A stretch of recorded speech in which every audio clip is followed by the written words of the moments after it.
Here in this province, there are two major elections on the horizon, with the general municipal election happening this Thursday, October 2nd. Residents in 8 municipalities across the province registered to receive a mail-in voting kit, which were issued prior to the Canada Post labor disruption.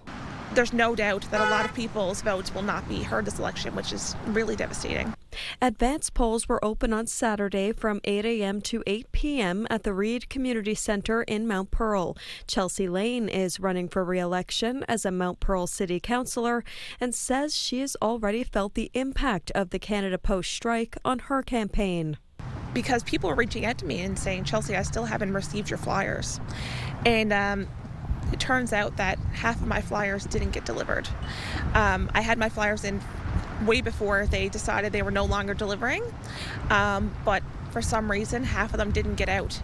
So it was honestly devastating for me when I first found out because, I rely a lot on that to reach people. As of Saturday, the city of Mount Pearl had more than 70 unreturned ballots. It means that they could potentially be in limbo. Lane says it's concerning and hopes that residents whose ballots have been impacted will have a chance to have their voices heard. A lot of residents have reached out to me and asking for information to apply for the mail-in ballots.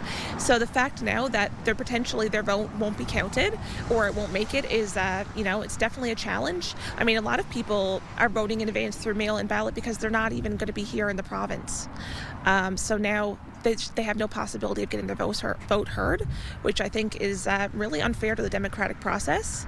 The Department of Municipal Affairs says it has been in contact with those 8 cities and towns that use the vote-by-mail system in this municipal election and wants to reassure residents that each municipality is working on their contingency plans to ensure the integrity of the electoral process. Beth Penny, NTV News.